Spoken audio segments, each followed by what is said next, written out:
And good evening, Ospreys. Good evening, everyone. I'm John O'Loughlin. Welcome to my channel. And tonight it's Wednesday night, and we are having the privilege of another chat with David Cranmer Underdown from Birmingham, Michigan.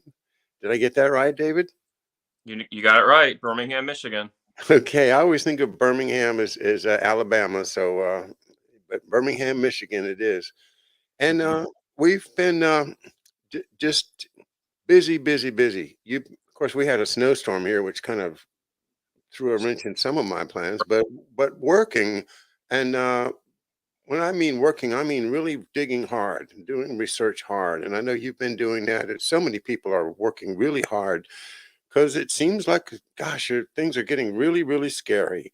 I just saw that in Italy, David, you can't go anywhere unless you've been vaccinated. You can't go to work. You can't go to church. The only place you can go is the pharmacy, and what was one other place you can go? I guess wherever. I guess to the grocery store to get some food, but you can't.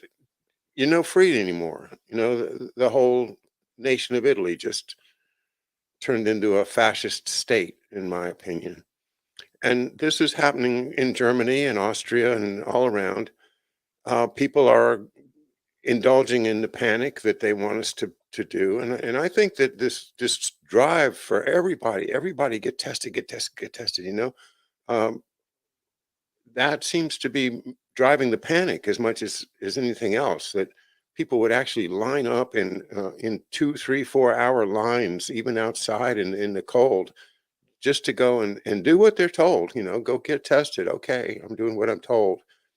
Everybody seems to, most people still seem to think that if you do what you're told, everything's going to be all right. And it's just not true, is it? Well, it's where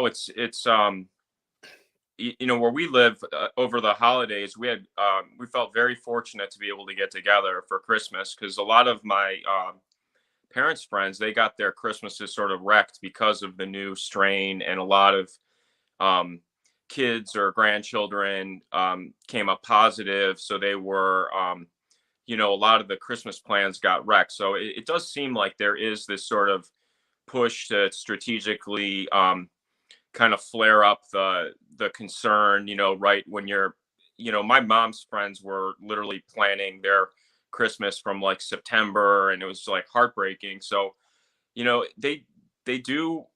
We've talked about a lot about the idea of the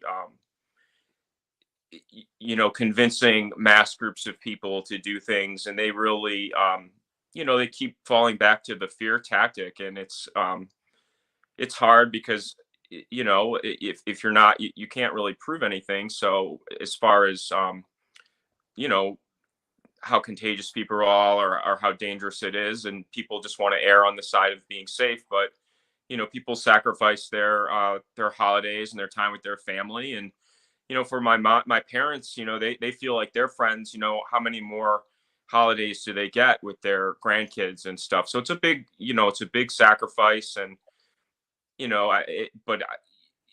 so again, like, we just try to be grateful that we were able to get together and have a really nice holiday. I'm glad you were too. I know family means a tremendous amount to you, as it does to me. And we both have families that seem to have some connections to the darker side of our government or our corporate structure, which is basically is the government at this point. Have we turned into a corporatocracy, David? I think so. I mean, I've argued that from the semantics of how to describe a democracy in a free market, capitalism, things of that nature were all areas that I didn't find my real life experience to match the way they were described in textbooks. It is a big part of driving my research, as far as trying to understand, like you said, banking relationships, um, laws that change corporate structures, or banking systems, like the Federal Reserve, and then with the Emergency Banking Act in 1933 had such a specific impact in Detroit, which even just over the holidays, talking to my parents, about, they communicated a little bit with some of their friends from college and stuff like that. And there, as you said, there's just a lot of people that are really, connected to these different organizations that again, I feel like with your experience, your dad was worked for the government, and you knew he was in the Navy, and you knew he was part of the war. And with my family, it's a little bit different because either they were, my dad's side, they were all gone, before I ever met them. And then on my mom's side, they were all, school teachers. And then my grandpa worked for RCA in Bloomington, which didn't seem that glamorous. He was an engineer, electrical and mechanical engineer, but there was never any, I talk about this stuff with like, Indiana University and all these sort of historical things that have to do with Indiana. But my experience growing up was, we just go to the grandparents' house. They both grew up on farms in southern Indiana, so they had a big vegetable garden in their backyard. And my grandpa had the like full blown workshop in the attic where he would have just like a million wires and different testing equipment and all, stuff that I couldn't understand as a kid. But he was, very knowledgeable. The Bloomington officially was known as the color television capital of the world, and that they made the color TVs in Bloomington at the RCA plant. Of course, I have suspicions about other projects that they were involved in because because of people that somebody that lived with their my mom's family was Willie Oppel, who was people in musicology know him as a the author of the Harvard musicology encyclopedia, the history of keyboard. He did a lot of I think plain chant is what it was called. He came from Harvard, and when my mom moved from Princeton, Indiana in 1949, she was 3 years old. When they moved into their house that my grandpa built, Dr. Oppel knocked on their door and was like, "I'm here to, run the music school. I need a place to live." And he rented a room from them for a year. And then they bought the house directly, kind of kitty corner behind them. And my mom, had a great relationship with the Oppels. Mrs. Oppel was a very interesting woman too. Her maiden name was Simmering, and her father and brother were these sculptors from Germany. And they did projects like they did the Mozart, Handel, and Bach memorial in Munich, I think. They did Rudolf Simmering did the Franklin monument in Philadelphia. And of course, Dr. Oppel was this, great musicologist that, I know that I think when we first talked, you knew him and said that you knew people that had gone to the IU music program. Because, again, it's one of those things where like, you meet these people, but you don't realize that they, Indiana's just such a Midwestern college town. You don't think of them as being, somebody that like people from all over the world would be familiar with his contribution to music. That makes me think, reminds me of whenever you say Bloomington, I think of that movie it was called Cutters, about these bicycle guys that made up a bicycle team, and they ended up racing against the Italian blue team.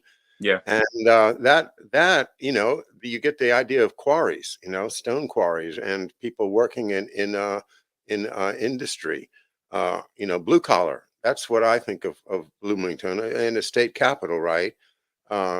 Not, but it has some government stuff there. And anyway, but Bloomington, yeah, the music school. I have both my my first voice teacher was a graduate student of Indiana, and my piano teacher was also a graduate.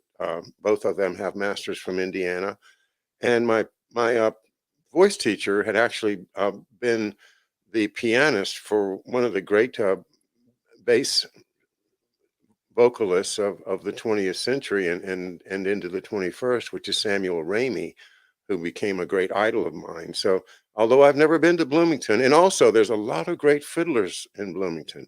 Yeah. It's like fiddle music. My old friend Claudio moved there about 30 years ago, and he's a fabulous traditional fiddle player. Um, anyway, so enough about Bloomington. Let's talk about what we briefly touched on before the show, and that is you've been following my new series on this synarchy, synarchy, or somebody you can call somebody a synarchist. And it really is another name for an oligarchy or an oligarchist, except for it has a particular flavor to it, and that is the fascism of the corporate world. And I think that Klaus Schwab is probably an excellent example of a synarchist. It's a word that's just coming into my vocabulary over the past 3 or 4 weeks. I've seen the word before, but it never meant much to me, and that's one of the troubles with trying to communicate is how do you get somebody interested in a word that they don't even understand what it means? Well, I told people it means sin plus archy, which is ruled by sinners or rule through immoral acts. And I think that's probably what we got. You mentioned my dad a minute ago, and of course, the great juxtaposition for my dad here is that he, of course, was somebody that I think we could all admire, at least iconically, as somebody that wanted to do the right thing through his whole life, the American way, truth, justice, and the American way, fidelity, bravery, integrity, and don't give up the ship. All of the great mottos, things to just kind of come into my mind when I think of the good guys of America.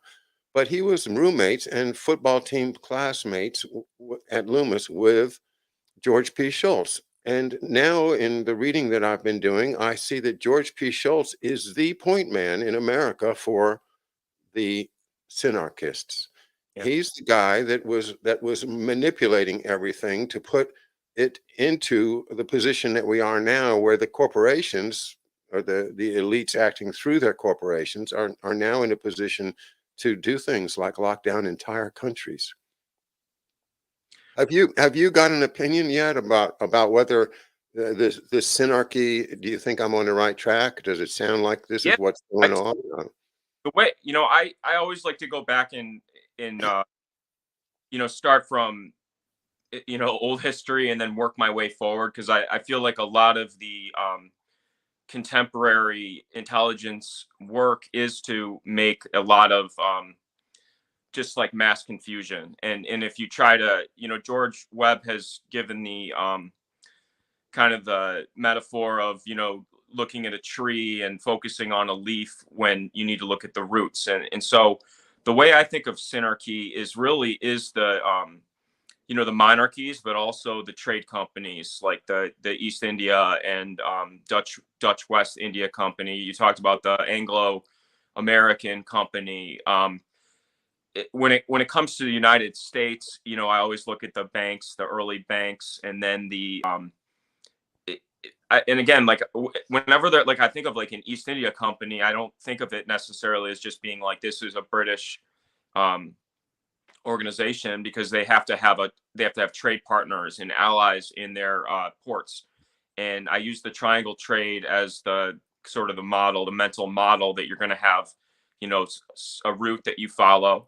And so one of the big kind of synarchy organizations that I think of is the Brown Brothers. And down by where you live in Baltimore, you had Alex Brown, who was partnered with the Brown Brothers in Philadelphia, and then also New York and in Rhode Island. And their English counterpart was Brown and Shipley out of Liverpool.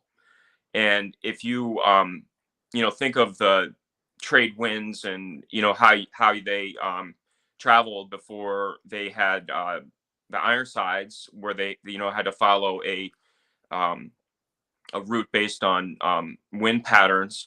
It kind of helps, I think, to understand why they set up where they did. And when you go forward from like a Alex Brown and then like a Brown Brothers Harriman and a Brown and Shipley, you get a lot of the really important characters. The Harriman family. In Brown and Shipley, you get Montague Norman's family was Brown and Shipley, which he became, the head of the Bank of England with, with the Rothschilds. I feel like they sort of muted themselves, from the public with the Bank of England. But Montague Norman was, really close with Helmar Schlecht, who was at Dresden Bank and the Reichsbank. And he was partnered with Max Warburg, who had brothers that were in, like the Rothschilds, kind of all over Europe. But he had Paul Warburg that ran Kuhn and Loeb. And then, so that's how I like to do it. And when I think of the synarchy, like when you talk about a George Schultz, the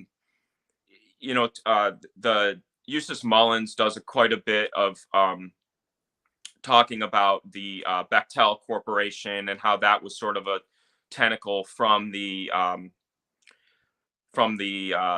Schroeder Bank, which was also like a Warburg was in Germany, but also in England. And then Avery Rockefeller founded the New York counterparty. And the Schroeder Bank was, the Bechtel was a front or the construction company for the Schroeder Bank, who, of course, Alan Dulles was a director for Schroeder Bank with John Foster. So, that's how I like to look at it. Like when I think of like this synarchy, I really try to, you said the fascism, which, is defined as a partnership between corporation and government. And that's, I look at, and then I look at organizations like the Anglo-German Fellowship, which was really the connection between the Norman and Schlecht. They were great, very close friends. And, but these are guys that we're talking about, the Bank of England, which is their national bank, and then the Reichsbank, which is the national bank of Germany. And so when the brother, Max Warburg's brother is Paul Warburg, and he's the author of the Federal Reserve Act, I feel like you're really looking at a lot of characters to build off of, really key characters. Why don't people understand this? I mean, the Warburgs is obvious. I mean, you can't miss it once you start looking into Warburgs. Mm-hmm. You see that hey, America, Germany, they're all together. Let me put together for you, just offer this analysis to you as a hypothesis. In the synarchist world, and that would mean the black nobility of Italy and Austria, the pro-fascist in France, the Laval and Pétain and all of those guys. In Germany, similar characters.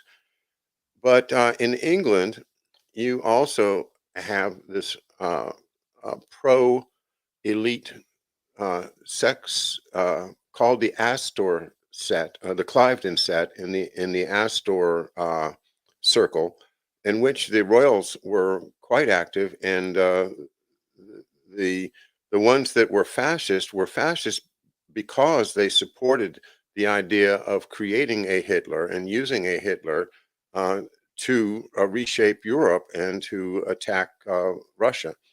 So I posit that, and I think this is probably accurate, that the Cliveden set, representing that old British money and royalty and nobility, and the black nobility, Vienna, the people who were part of the Austro-Hungarian Empire that still have their power and money, but perhaps lost their titles, but they're still there, decided to use Hitler as a vehicle to take back control over Europe. And then the plan all along would have been to get rid of Hitler as soon as he conquered Russia, and it seems to me that that kind of is what they were doing. The Synarchists didn't like Hitler, but they used him. Uh, Hmm. they they weren't Prussians, they weren't Aryans, they were simply elitists along a Freemasonic idea or a BEIC, as you mentioned, the British Empire, British and Dutch East India Company. Excuse me for a little frog in the throat, but the, what I'm trying to say is this synarchy was behind World War II, and through putting the money behind with the Wall Street money and the Harrimans and all of this, the idea was not that they all wanted to be Nazis, but that they knew that if they could just put this kind of man on horseback, the great savior that was going to save Germany, and and then pull the trigger, start a war, which they did. And I do think it was the Synarchists that started the war too.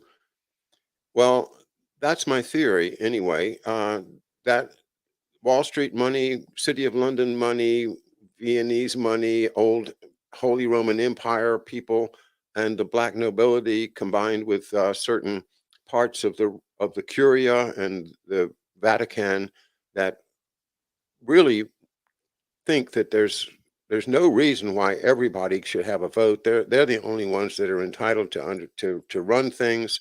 Uh, the synarchy is really just the elite oligarchs who claim the right to rule over the rest of us.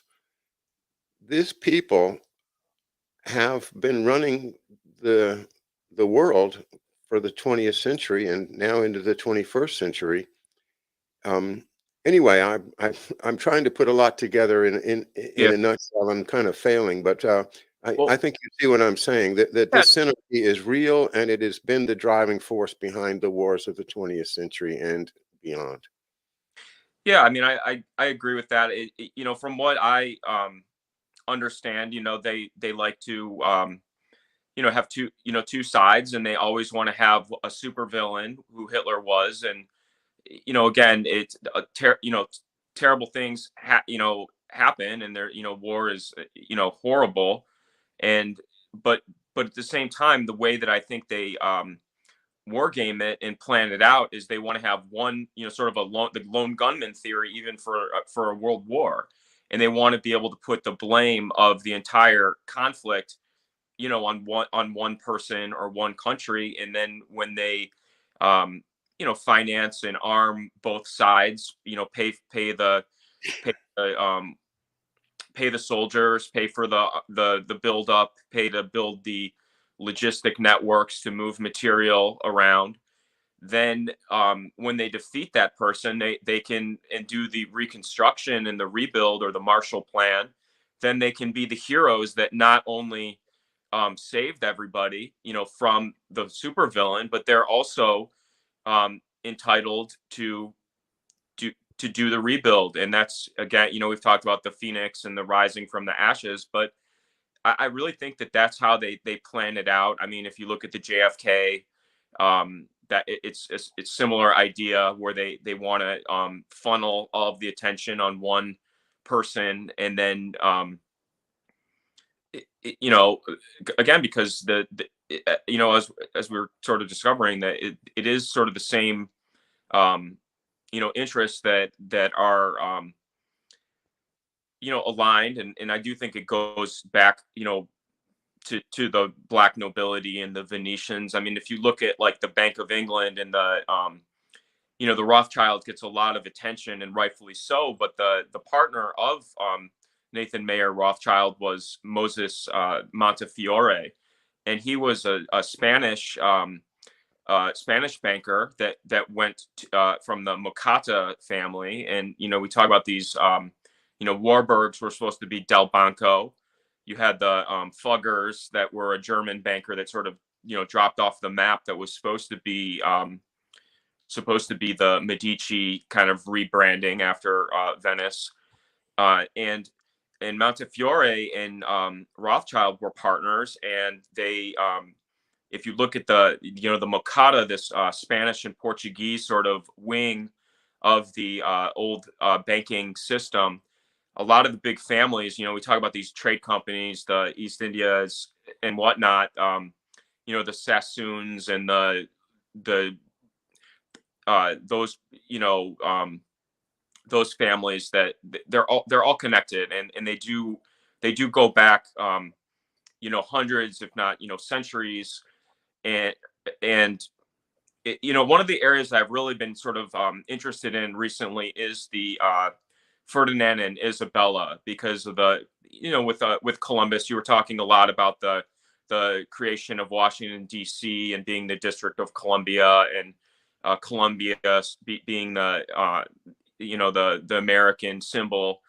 And y'all, like, I was just laugh because I was thinking of, you always think of 1492, Columbus sailed the ocean blue, and that's sort of, oh, that was Ferdinand and Isabella, and how great they were, crossing the sea and exploring new lands. But there was, they also did the Alhambra decrees, where they kicked the Jews out of Spain, and they exiled the Muslims from Spain. And this is why your Tupper Saucy readings are so interesting to me, because I don't really know that history, and it's very intriguing learning the history of the Habsburgs, because you say the Habsburgs, but the Habsburgs were divided. You had the Spanish Habsburgs, and then you had the Austro-Hungarian Empire, and then the whole Holy Roman Empire, which was such a force that basically disappeared publicly. But as you said, did they become cryptos as well, that are still very powerful, but not in the forefront. And because, like, I think of World War One being the war that was supposed to end empire and colonization, and getting rid of the Austro-Hungarian Empire was sort of the goal. And just like trying to link it through these trade companies, and also the different getting better understanding of how the trade companies were organized, and how they were the privilege system that was given by the monarchs, or by the Pope, or by the Holy Roman Emperor, and sort of how those things changed and were pretexts for wars.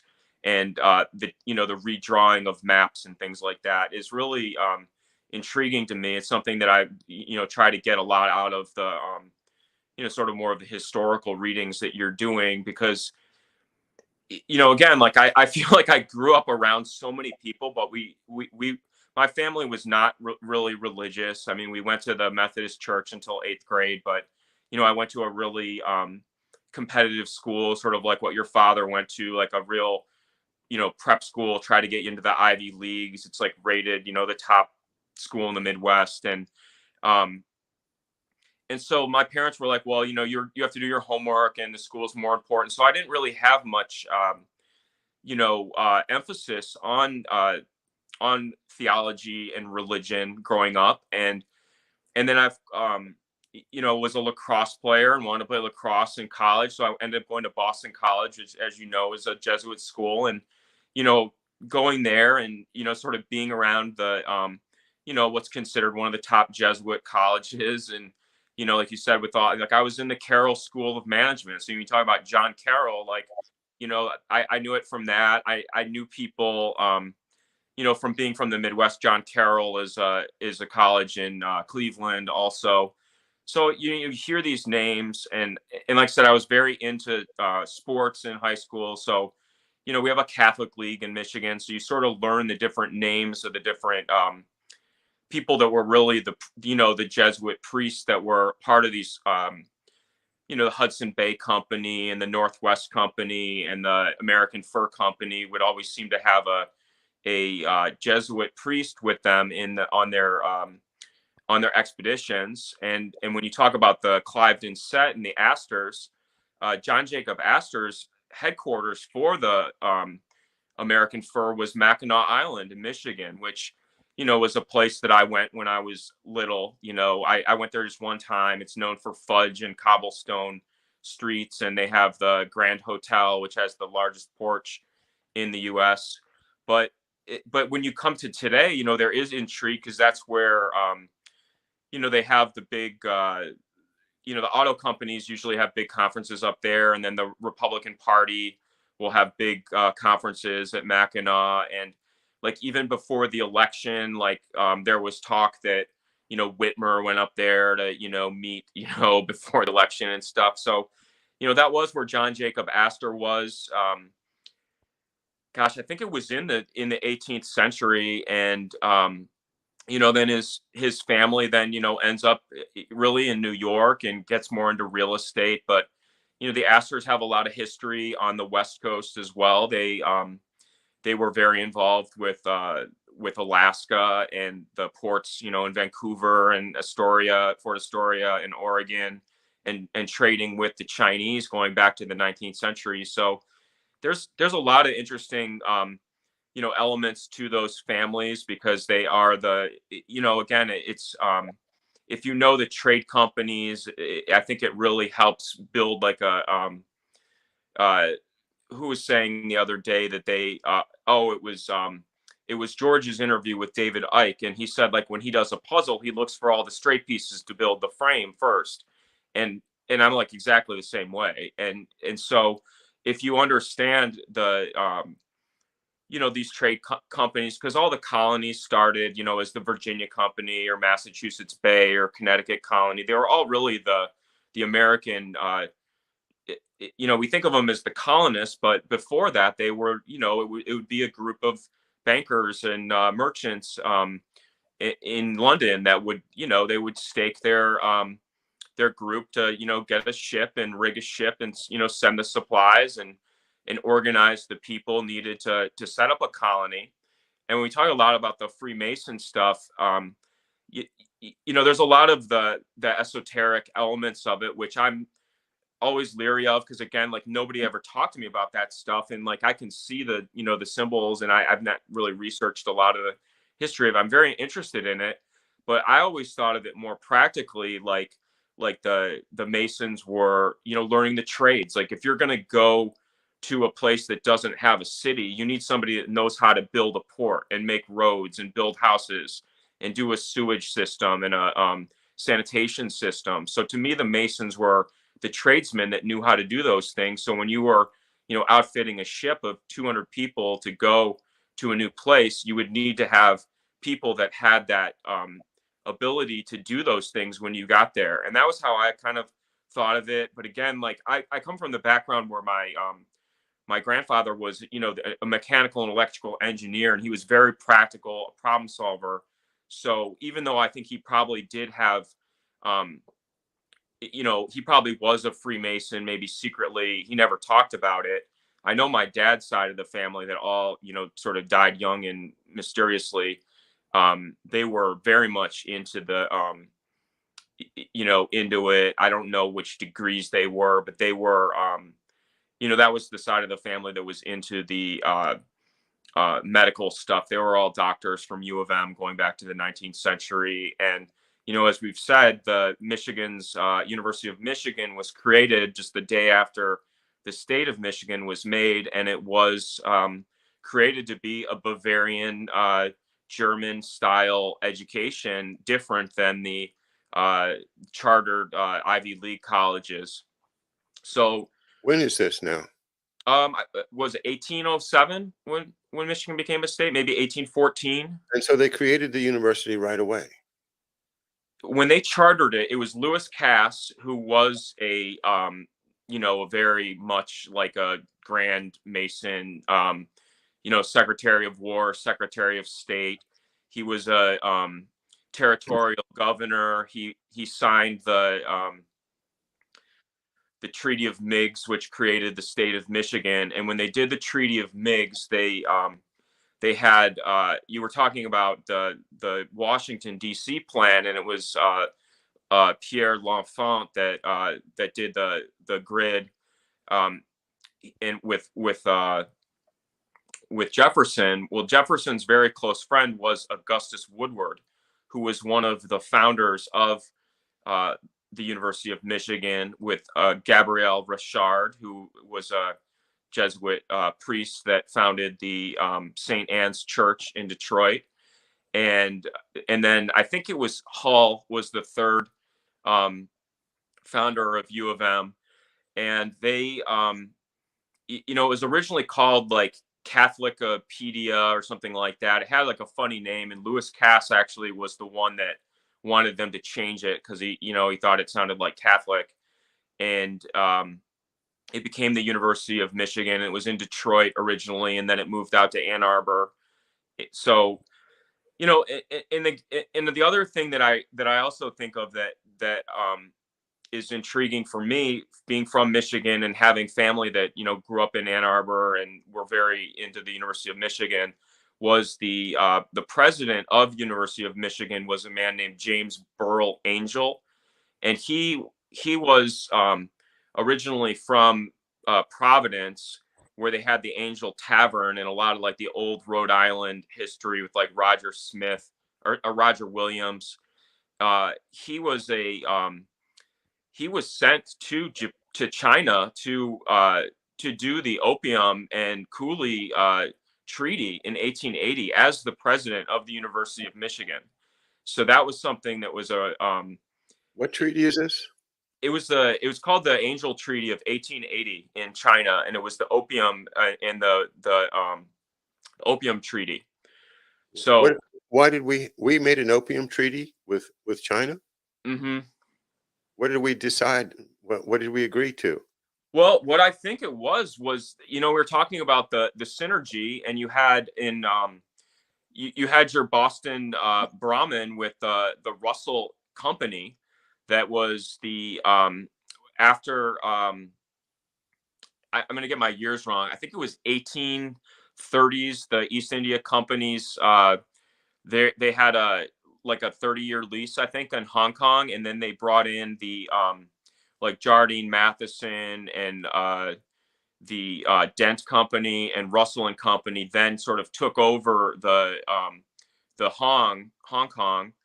And again, I think this is really, it's the same interest. They just sort of rebrand it.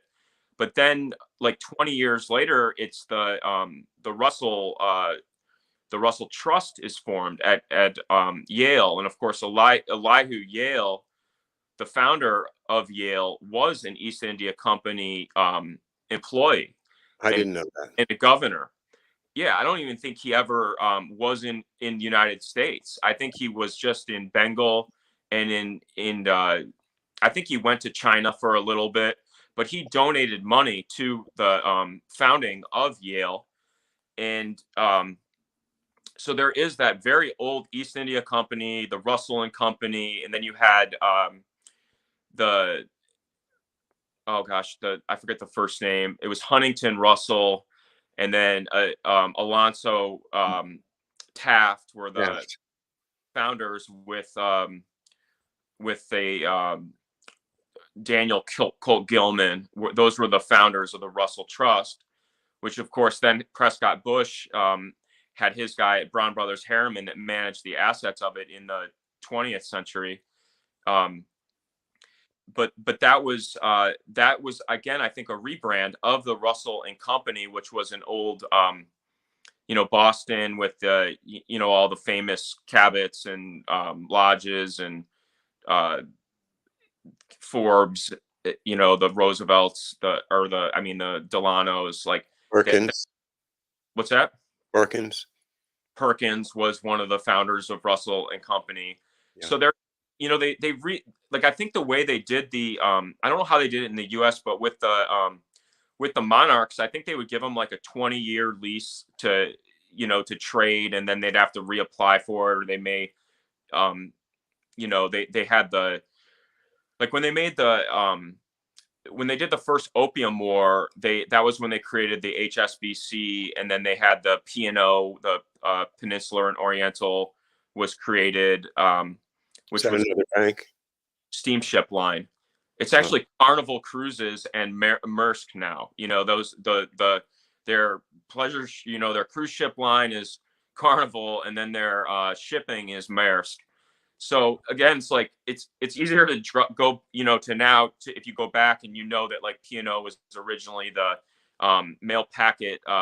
When they P&O was created when they did the Suez Canal. That was a big change in the routes. Mm-hmm.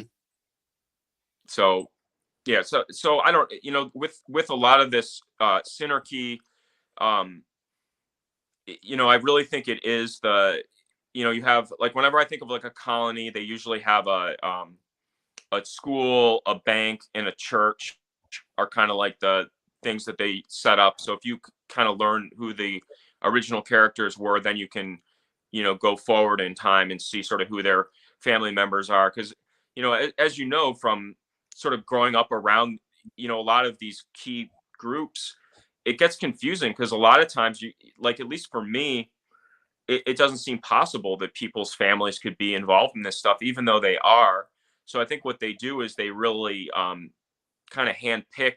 When you talk about this synarchy, I think they really, find the right personality to do Right. it. If you're the wrong personality, then they sort of like leave you on your own, which I feel like is sort of like what happened with me, And where me. yeah, and it's, I don't know, I look back at it and like we're you know it, I don't know, it's just It, it's it's it, hard because you don't want to blame, you don't want to just be like, hey, like, you're not everybody's roommate was George Schultz, where it's like easy to go through his career at a public career where you can sort of follow his because he was doing the end of Bretton Woods and the petrodollar. I mean, he was right in the mix with all that stuff, and he was really in the very in with the Hoover Institute and all this SRI, Stanford Research Institute. So he did have a very as you said, he had a really, really key role. I mean, obviously in the government as well. It was what, Secretary of State, maybe the Secretary of Treasury as well. I just read a quote today where he is, is said to have been very close friend with, I think it was Jacob Rothschild. Hmm. Yeah, and so there, that to me ties Europe and everything all together with with Schultz there. Um, I wanted to try to open one other subject tonight with you, if I might as well jump in there here now. Yeah. We have a president from Delaware. Hmm. His name is Biden. He's ostensibly a Catholic. He is also a self-professed Zionist. Um, he grew up in Delaware and started out as a kind of a social justice warrior. Um, and then suddenly a terrible tragedy happened, and he lost his wife and a one of his children. I think I don't remember all the details in a horrible car accident. And these horrible car accidents seem to happen to people.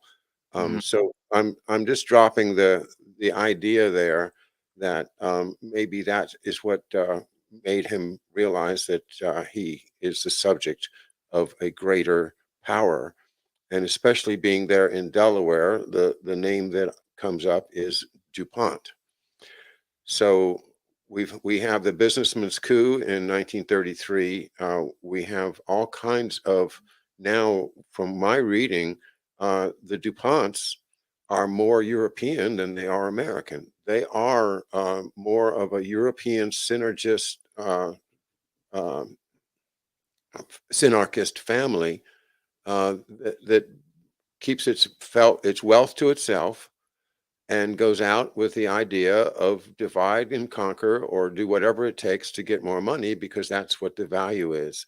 Do you think that the Biden administration is really being run from behind the scenes by the DuPont family, given all of the connections that they have in Delaware? And is he pretty much, and because that makes a difference. If it's, you can't just say everybody works for Rockefeller or everybody works for Harriman or everybody works for so and so.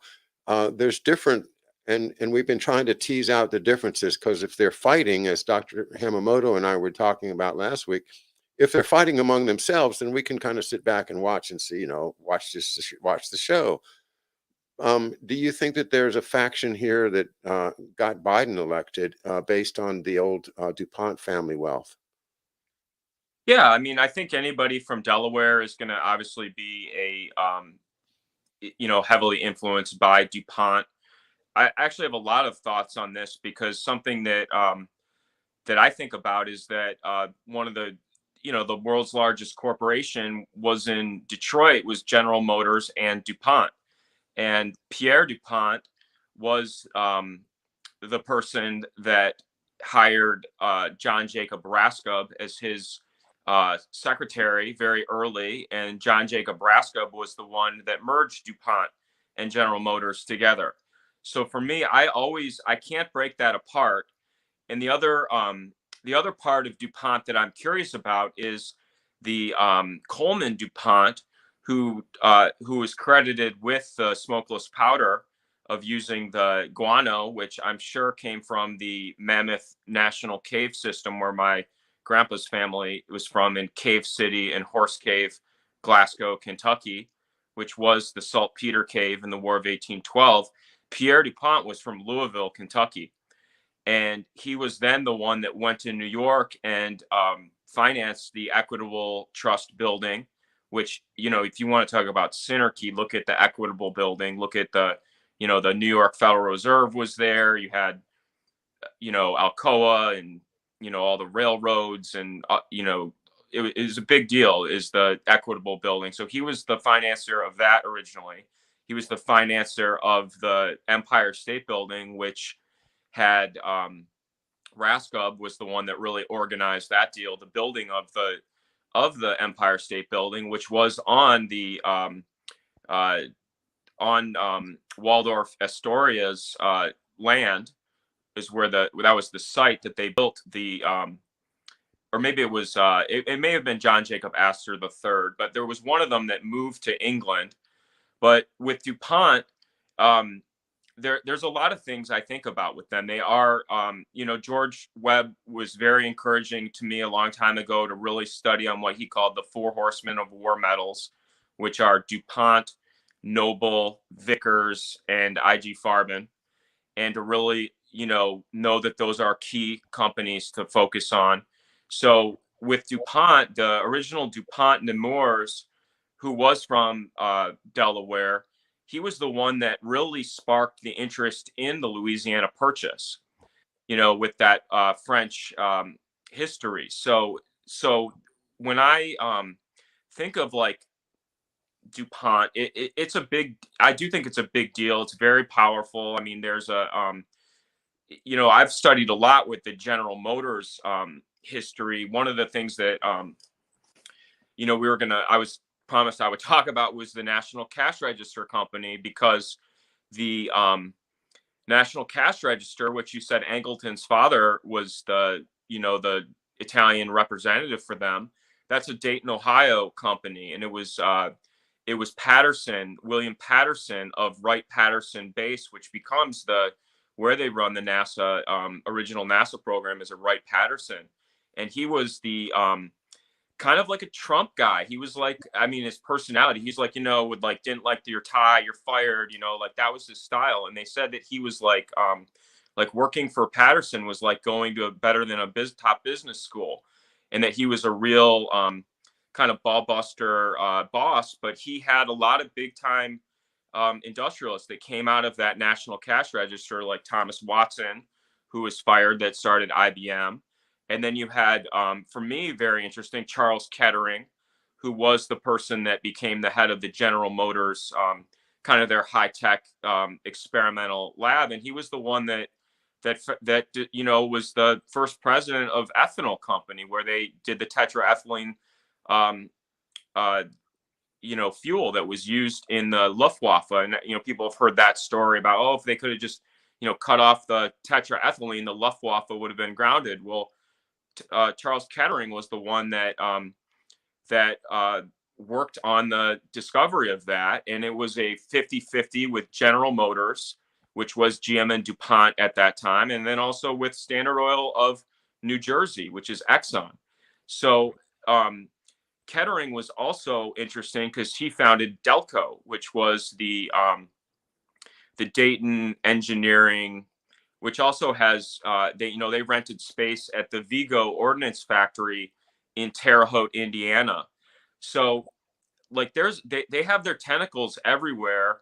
And so yeah, I mean, I think that they are one of the true power companies, as far as doing the gunpowder. People think of the gunpowder in the wars, but I think of it in mining applications a lot. Any mining company is going to have a very long relationship with the explosive families, with Noble, which is one of the, great,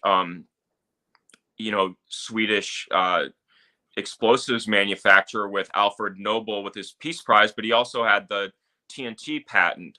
And his brothers were Bronnable, which was the Baku oil, that did the deal with the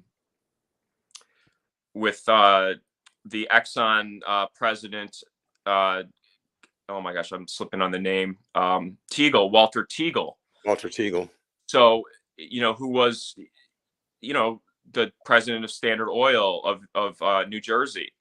So there's a lot of, war history. We talk about like these different, partnerships and like long lasting, and there's a lot of layers to it. But, I look at, who's going to have the resources to have their own intelligence agencies, or to be able to sort of finance an OSS or an SOE. And yeah, they're part of the government, but it's really the banks and the big industrialists, like as you said, the synarchists, that are running these organizations. And again, like just going back to sort of the practical, like, well, why would they want to have a spy agency? Like, why would Max Warburg be the head of German intelligence and also the head of the Reichsbank? Like, why would you want to, have your bankers be spies? And, you said it, it's for the insurance, it's for understanding risk and, gaming it. Yes. But also just understand having a system in place to quantify and study and, just understand, how to structure your, your balance sheet, basically. And to get the information first, as the Rothschilds did, and the Jesuits have always been way ahead of in communication. That's another group that has the money as well as the talent to create what has been called by many people the world's greatest intelligence service, and that is the Society of Jesus. And it still may be. It still may be that all of the Five Eyes and everything else is working under a secret arrangement through that earlier and very extensive and secret and very closed intelligence service that is just among intelligence professionals known to be the greatest one in the world. And I don't know if it still is, but that was the word. Thank you so much, David. Let me just go back and try to make a circle about this, because you talk about the early settlement of Michigan and the first in the University of Michigan. You mentioned a Bavarian theme. Mm-hmm. And A. Baker in our chat is mentioning the King Ludwig II of Bavaria, and also Jacqueline D. is mentioning the Quants and the Peyser family. Those are a couple of families that I would say, if you haven't looked into them, those are European elite families. Right. I think one of them is BMW, and the other one is another major car company. The Porsches also got away. Although they were very much part of the German arms industry, they got away pretty scot-free, and now they're making a whole lot of money selling cars. This is the synarchy, these old families that somehow survived. And if you think about the scenario I was trying to paint earlier, they've accomplished it. They used Hitler to take over Europe. they've maybe not conquered Russia yet, but they've got a pretty darn good hold on Europe, strong enough to be able to control all of the Western governments, and now forcing these lockdowns. But even more uh, frightening for Europeans is what's going on in Ukraine right now. Hmm. And I think that Baker is probably correct that it is these synarchists, it is these old elite European families that are pushing and pushing and pushing Yeah. to try to get a actual hot war started. So that to me, and you know, this chat tonight, which I've been able to glance at, has been really fantastic because people are really picking up on this idea of the synergy of the synarchy, excuse me, Yeah. and I think that's good. Do your own research. Look into these old families and how they're connected. Many of them through the Vatican, but also through the the northeastern families, which are Protestant, the Freemasons and the Jesuits and the Vatican seem to have a lot in common. They might say things that are opposite from each other, but they seeking the same result. That has been one of the themes that I've seen is that they might set up the Freemasons in Virginia and the Jesuits in Maryland and let them grow and come together as they go up the Potomac and meet together at the junction there where they come together and form the capital city, the federal city. And Hmm. federation is the idea. The idea of federation is the synarchist dream of government, where they would have their elite families federated under a kind of a structure that exists to kind of work out differences behind the scenes and direct things globally, but to remain in power locally, so that just like a duke or a lord would be able to control minutely everything that goes on in his demesne without the supervision of the king, just so that you pay your 10% or whatever you pay. You make sure, what is it, 10% to the big guy, right? Hmm. So that's what they like. They like their system, and they want it back, and they want it to extend it. That the idea of who are these personalities, and that you and I are not one of them. I thank God I'm not one of them. Yeah. I thank God I'm not one of them. And I would rather live on Social Security for the rest of my life, and then go out and make money through that dirty, filthy synarchy that is. Because they grind away the poor. They take everything from everybody without a conscience. That's the whole thing. Is that once you become part of that, then things just happen, and you see them happen. And if it upsets you a little bit, then well, maybe you go to Bohemian Grove and you settle down with your buddies and wear some nice sweaters, and just do whatever you want to for a while, and let those creeping spiders of worry to just crawl off into the wilderness while you enjoy your life as a enlightened and elite member of the upper society, the upper class. Well, when I look at those societies and study them, and it's really just been the last couple of years I've even looked into them. The big thing that doesn't appeal to me about them is they are based on secrets and secrecy, and they say in persuasion that having a secret is the most persuasive thing that you can do, is knowing something and teasing somebody with whether you're going to tell them or let them in on it. And I that's just not the way that I'm built. I really like to just sort of say what I know, and if it makes try to make sense of things, use historical information that may be helpful, because again, like, I think a lot of effort, sort of PR or propaganda has been put into making these things so mysterious, and um getting away from, like, what's the business relationship. It's very, I don't know what goes on behind the scenes on this stuff. And it's, I think, for certain personalities it's very tantalizing to sort of speculate or listen to rumors about it. One of the things I actually just discovered today that I thought was helpful, hopefully for a lot of people, was that the the person that founded the Bank of Massachusetts was a guy named Moses Hayes, and he was related to the let's see, it's the Turo family, which the Turo family was somebody with Moses Montefiore, was one of the financiers of the first piece of real estate in Israel, with Moses Montefiore being, from England and the longtime partner of Nathan Mayer Rothschild. But this Hayes, Moses Hayes, was the first Freemason in Boston, and his the undermason was Paul Revere. And so to me, that's intriguing because, again, like, you think the rule system is like, because you've talked about it with your own family being Catholic and being like, well, they couldn't be Freemasons because they were Catholic, they were Elks.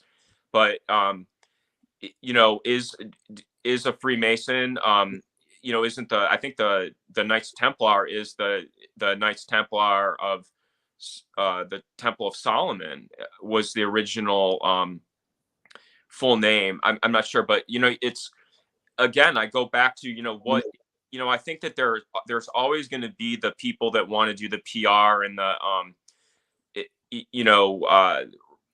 a lot of like the intrigue of the secret society, but I think there's also going to be a grouping in there that's really into the metallurgy, the building roads, building the temples, building the castles, understanding the architecture and the geometry and the physics that's required to do things like build a skyscraper, or created an airplane or a helicopter or a space shuttle. There's going to be different groups, and I think that a lot of people really put a lot of focus on the writers and the people that own the magazines and the newspapers and make the movies, and I think they are important, but I think there's going to be a mix of the builder people that really go into the a lot of more of the craftsmanship and the understanding how to put things together and again, like, I can't speak for people's personalities or drives, but I think that's a really big part of those organizations as well. And again, just like looking through history, there were really big anti-Masonic movements. Like there were they had the witch hunts, they had the expelling Muslims or Jews or Protestants or Catholics. I mean, there's a lot of different periods to try to study, so it does get confusing to really understand, but I do think the synarchy is a good way to look at it, because I do think it is going to go back to banking relationships, merchant trading company relationships, and logistic networks of just being able to move material from one place to the other, and refining it is a it's not as exciting as the Bohemian Grove or the big owl or whatever is supposed to be there, but I think it's a big part of it too. And like I've said, with my own personal experience with my family, I know they were involved in those organizations, and also University of Michigan. Also, they did they built the Zionist Masonic temple in Detroit.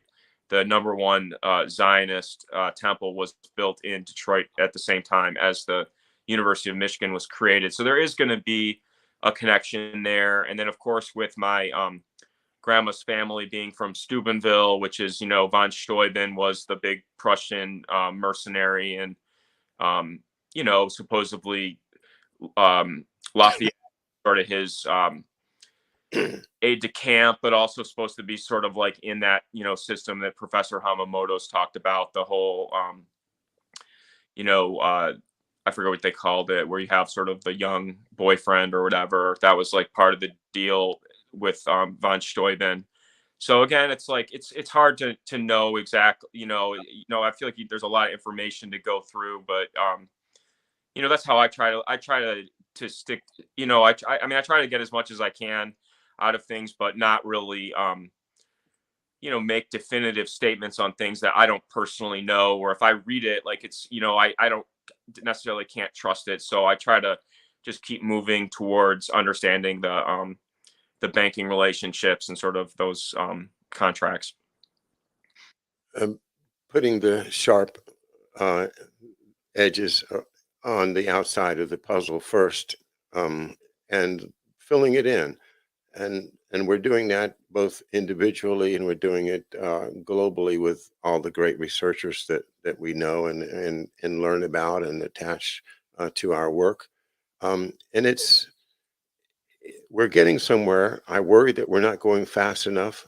I think this Ukraine thing is somewhat concerning to me. I don't think there's going to be a nuclear war, but I do think that the idea of a conflict there uh, is something that these synarchists want, and they are powerful enough to keep on pushing and pushing. I mean, as Harley Schlanger's pointed out, and many other people have pointed out, there was a deal that if Germany was allowed to unify, that NATO would not go any further to the east towards Soviet Union, and then they just completely violated that deal and have pushed right up to the border of the Soviet Union. This is the kind of an activist thing that they want. And we've gone over the hour, but once again, I feel myself wanting to speak a little bit more because of the things you've said inspire me to want to make some points. And the first one is about the personalities, getting back to personalities. It's servitors. The one of the main things that they need is servitors. They need somebody that will say yes, sir, and go out and do it. And they have to be very, very good at what they do. So they pick the best, and they create the colleges, and they create the scholarships, and the people that become really, really good at doing things. Thinking of maps, have a look at what they call the beaver map from 1715, and you'll see that it's illustrated with beavers, busy beavers, going around building dams and chopping things up, and they're like little guys with axes and things doing things. Well, these are the servitors. In the beaver idea, it would have been Astrs saying, "Hey, we're going to go out there and catch all the beavers, and we're going to get rich." And that's of course why they ended up in Washington, and then Alaska, and then China, because the low hanging beaver fruit was gone. So they just went on west to get the easy beavers. But that, of course, may have been an entire cover story for what they really knew was going to turn into a real moneymaker, and that, of course, is the opium trade. Now, the other people that they want are these Nietzsche types, the ones that have already decided that mankind is bad. People generally are evil and are taking up too much space on the world. And if I can take advantage of them and get rich, I will. This is John Foster Dulles. John Foster Dulles, if we've studied him pretty intensely, and one of the great books on him by Stephen Kinzer, the brothers, about both of them. But John Foster stands out in my mind as a typical synarchistic person of the elite leadership, as opposed to the servitor class. The servitors are the ones that say, "Oh, that's above my pay grade." I all I do is it comes in my inbox. I deal with it. I put it in my outbox. I go home. Next day, I do the same thing. I'm doing what I'm supposed to do. I'm a good citizen. I'm a good person, and I don't worry about things that are above my pay grade. I love that phrase because that's servitors. Mm-hmm. Well, other ones that they want are the ones that are willing to break all the rules just to get something done. And that reminds me of Mein Kampf and the Triumph des Willens video or movie by Lena Wertmüller, and all of the Nazi propaganda is about, and Tavistock and Alistair or Crowley, however many letters you want to put into Alistair, Crowley, all of that stuff is teaching people that you don't have to obey the rules. The main rule that they have is do what thou wilt. and that's Albert Pike. And these people are the ones that they get to violate international boundaries to start an incident, like the secret German team that flew into Belgium and took the only Belgian fort at the beginning of World War II. They did it. They violated the Belgian neutrality um, as a secret operation. And look at the other side with Poland, where they ran a false flag. They got some German guys, sent them across the border, had them attack the Germans, and they called that an, a violation of German sovereignty by the Poles, which was a complete farce, a complete false flag. But the people that did that, and I think that the man that ran that was actually Skorzeny, who was tied intimately to Yarmarschaft, Hmm. the top of the whole German side of this synarchy. And they are the ones that will go out and murder and kill and assassinate and destroy cultures, lives. Uh, Ed Lansdale, these guys, they want them too. Hmm. So I am neither a servitor nor an assassin. So they have no use for me. Yeah. And that's the same thing with you, I'm afraid, David, is that you're not going to be employed by them to go out and conquer new territory for their grandchildren's inheritances. There's God has other plans for us, I think. And Yeah. whatever they are, I'm sure they're better than anything that synarchists could come up with. Well, one of the scary parts of that was I did nickname myself Beaver when I was little. I was 5 years old, and it was because my dad and my grandpa were both David, and I wanted to sort of differentiate myself. And I actually became very fascinated with them. And the reason I got made fun of a lot, like my all growing up, for that ill-fated choice about the beaver. But I was always really I liked them because they were the engineering animal, and they could make the dam, and they would dam up to, and they would build their lodge, and have, kind of the under, swim underwater to get in there, so that they would have like a way to protect themselves. So MIT, we could do a million shows on the history of MIT. Their mascot is the beaver too. So Uh, with the beaver is the engineering animal, and my grandpa was always my hero. And so I don't know, I agree with that. I mean, as far as the personalities, like I look back and I was like so crushed, when I graduated college, and my went to interview in the Rockefeller Center at Lazard Frere, and I was so excited for the interview, and I didn't get the job. And I never forget that stuff. But at the same time, it's like, I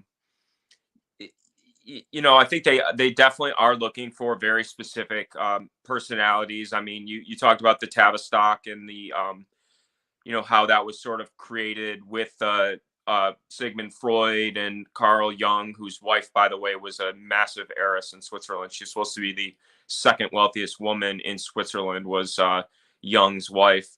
what's her Um, name? she was part of it's like, I forget the name. It was like IWC, and then the name of the city she was from. But this name of the city was the guy that started Credit Suisse, and he did all of the railroads all through Europe. He was the original railroad guy. But they did the watches, sort of the fine machining to make watch parts. And so it's not Rolex or Petit Philippe or like one of those. I forget the name of the company. I can look it up. But Oh, you that's know, okay. Dulles was like very tight with Carl Jung when he was living in Switzerland. He was an OSS agent for him, and they used these psychologists to create the Tavistock. And Tavistock originally was the um, sort of the VA hospital. It was for all the shell-shocked veterans from World War One, and they were, doing, they were giving them medical care. But then, it turns into, you get the Bernays out of that, who was living with Anna Freud in the Sherry Netherland Hotel in New York and doing all the, big marketing campaigns.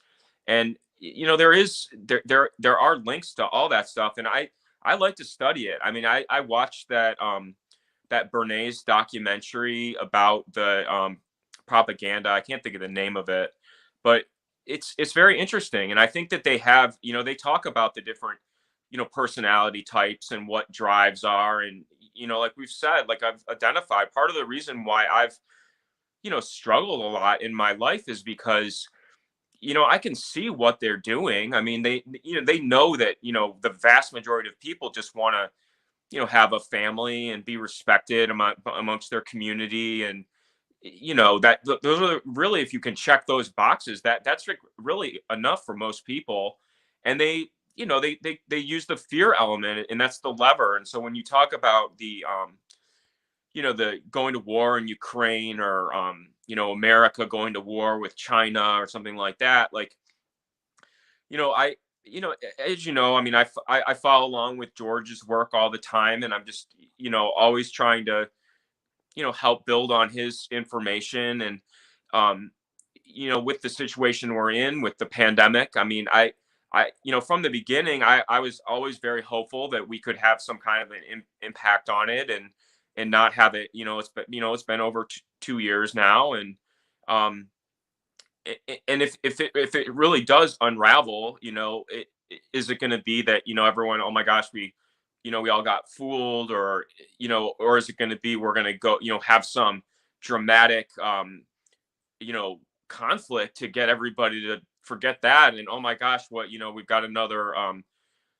war in the middle of Europe, right in the heart of Europe. So I think that that stuff is possible, because hopefully the the narrative doesn't just continue on indefinitely. But just like thinking logically, or like what their options would be if they're like wargaming this. Like, I think doing some kind of dramatic um diversion, which, when you say diversion, I mean, it means having people go and having a war zone. And and not that people haven't had their sort of their lives really dramatically affected. I mean, even just like talking about people losing their holiday with their family. I mean, you can be like, oh well, my dad, who my dad's a always tries to look on the bright side, and he's like listening to this book on the bombing mafia, the bomber mafia. And he's like, oh well, think if you lived in London and you worried about having the V2s dropped on you, and how awful that would be. And I'm like, I don't know. I mean, that is awful, but I think it's also truly awful to have people that are getting older and feeling like they miss a year of their grandkids. And that, I think, is very traumatizing for people. So I don't know. I don't think you can really like rank.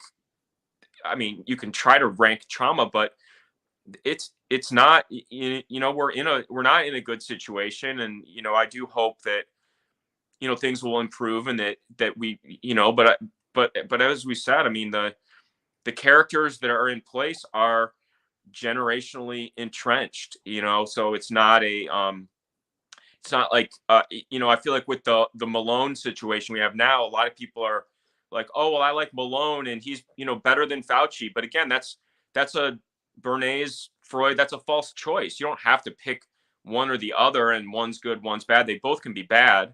And if you get rid of Fauci, is that gonna solve all the problems and everything will fall into place? Like, I don't. Maybe, I mean, maybe it is the event that sparks it, but it's hard to know, because like, these problems are layered, they're multi-generational. And I feel like the best I can do is just try to understand the history of the networks, and then try to figure out what what the history is, just to try to is accurately project what they're up to. Which again, it's I don't like to fall into the trap of definitively knowing, oh well, this is what their plan is, or look at the guidestones, this is what it is, how could you miss that? Like, I've seen that stuff, but I also know that that Angleton, who you're reading about, was the head of counterintelligence, and his division was called X2, the double cross system.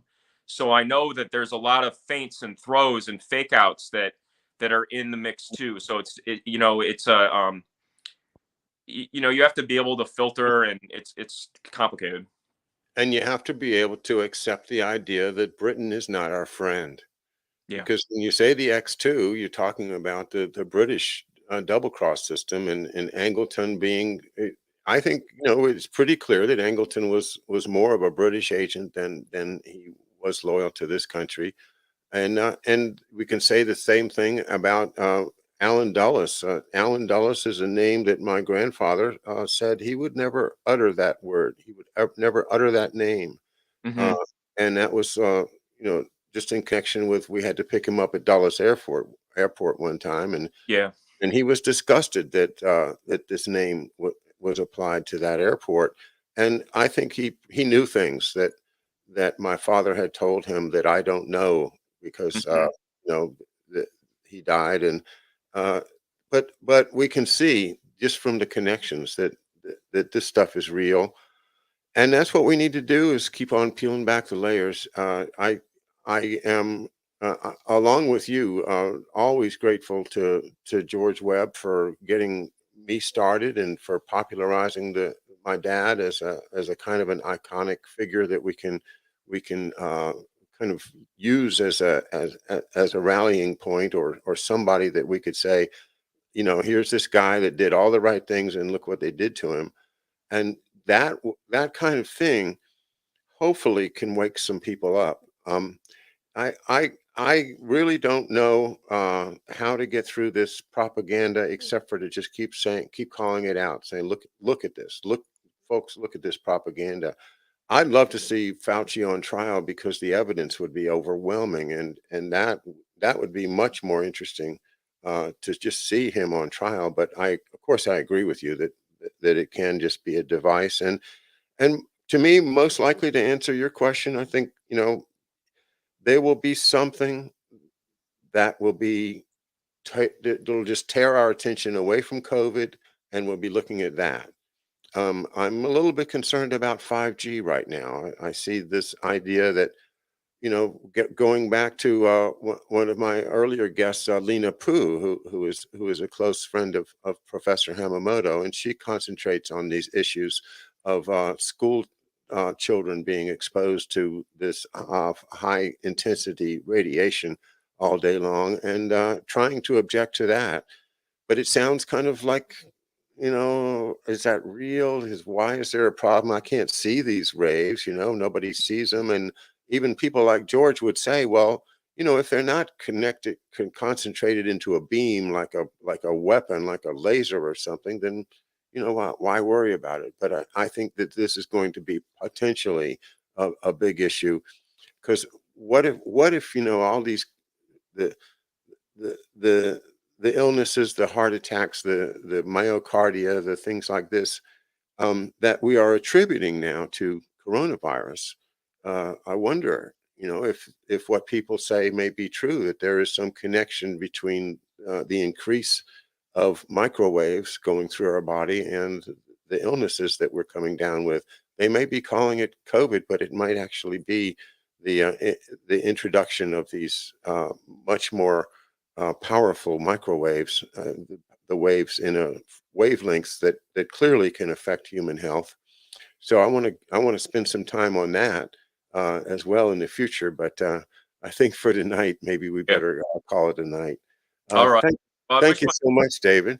I wish my grandpa Key was around. He would be the person to ask on that. He was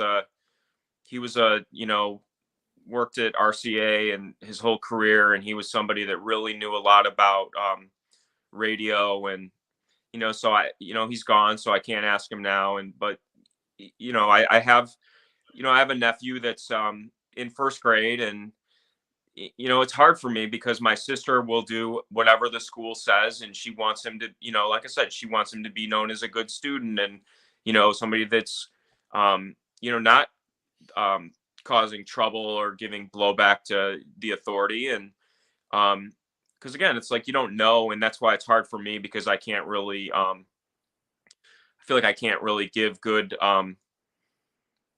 good guidance, because I don't know. I just hope that it is. I don't obviously don't wish bad health on anybody. I do worry that some of this stuff is just stress related from the lockdowns and the people losing relationships. And my I really do believe that stress is something that really ages you and hurts your health. And I feel like we're in under the talk about the strategy of tension. I mean, I feel like the strategy of tension has been really amped up, and I do feel like I'm really sensitive to it. But there are other people that are, everybody is. So it's, there's a lot of things to consider. So I don't know, but it's nice to have people that professionally work in those areas that can give background on it. Because I know Mark is teaming with some people that really are expert in that field, which is an area for me, which I just I have Yeah. no. That's great. I didn't know Mark was working on that too. He's working on so many great projects, and Mhm. we're talking, for those that aren't aware who Mark is. We're talking about Mark Kulak, whose YouTube channel is called Housatonic Live. And if you haven't checked him out yet, you're in for a treat, because he's done some fantastic work on COVID and the whole medical scenario, including especially Dr. Malone, who you just mentioned. All right, David, it's been a Okay. great discussion. I sure enjoyed it, and learned a lot from you. And we'll be back again in 2 weeks. Between now and then, I know you're going to be very busy, as am I. And we wish everyone well. Thanks for being with us. And we'll get back and be busy beavers at our research first thing in the morning. Not Good night, bad, Beaver. everyone. All right. Oh, hey, I thought of it. I got a joke for you. All right. Why did the two potatoes get a divorce?